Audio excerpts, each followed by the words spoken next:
എന്ത് റൈസാമേ സംഭവം? ടിഫിന് ബാഗെല്ലാം വെച്ചിട്ടാണെന്ന് എന്ത് സംഭവം? ഇത്ര ഐറ്റംസിന് 500 രൂപ. അതിലെന്തെല്ലാം വരുന്നുള്ളത്? ഒരു പൗച്ച്, ബോക്സ്, ഒരു ബോട്ടില്, ഒരു ടിഫിൻ, പിന്നെ ബാഗില്ലേ? ഒരു ബാഗ്. ഇത്ര പൈസ. അപ്പോൾ ഇതിൽ വരുന്നത് ബാഗ്, പിന്നെ ബോക്സ്, പൗച്ച്, ബോട്ടിൽ, ടിഫിന്. ഇത്ര ഐറ്റംസ് 500 രൂപ മാത്രമേ ഉള്ളൂ അല്ലേ?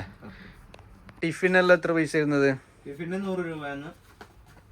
എല്ലാത്തിനും 100 തന്നെയാ? 100, സ്റ്റീൽ 100.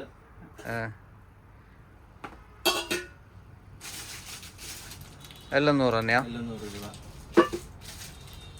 അതെന്താ സമയം അപ്പോൾ ഇത്ര കുറച്ചിട്ട് കൊടുക്കുന്നത്? അത് സ്കൂളെല്ലാം തുറന്നതല്ലേ, കുറച്ച് സാധനമേ ഉള്ളൂ, ലിമിറ്റഡ് സാധനമേ ഉള്ളൂ. അപ്പോൾ പിന്നെ ബാക്കിയുള്ളത് ക്ലിയറൻസ് സെയിലായിട്ട് കൊടുക്കുന്നതാണ്. സ്കൂളിൽ തുറന്നതുകൊണ്ട് എല്ലാ സാധനവും വിറ്റ് കാലിയായി. അപ്പോൾ കുറച്ച് സാധനം പിന്നെ ബാക്കി വന്ന്, അതുകൊണ്ടാണ് ഈ ടിഫിനെല്ലാം 100 രൂപ ആയിട്ട് കൊടുക്കുന്നത്. പിന്നെ ബാഗെല്ലാം ഉണ്ട്. ബാഗ് അത് കുറച്ച് പിന്നെ കളക്ഷന് മാത്രമേ ഉള്ളൂ. അപ്പോൾ സ്കൂളിൽ തുറന്ന് സാധനമെല്ലാം തീർന്ന്, അപ്പോൾ ഇത്ര ബാക്കിയതാണ്.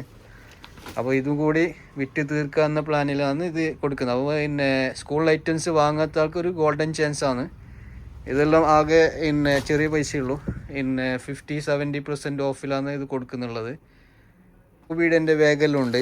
ഈ സ്കൂബീഡിൻ്റെ ബാഗ് പിന്നെ 15% ഡിസ്കൗണ്ടിലാണ് കൊടുക്കുന്നത്.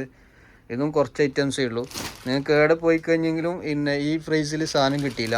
15% ഡിസ്കൗണ്ടിൽ സ്കൂബിയുടെ സാധനം കിട്ടിയില്ല. ഇതിപ്പോൾ നമ്മൾ പിന്നെ ക്ലിയറൻസ് സെയിൽ എന്നുള്ള രീതിയിൽ, അതായത് സാധനമെല്ലാം കഴിഞ്ഞ്, ഈ പ്രാവശ്യം വന്ന സാധനമെല്ലാം കഴിഞ്ഞ് കുറച്ച് സാധനം മാത്രമേ ബാക്കിയുള്ളൂ.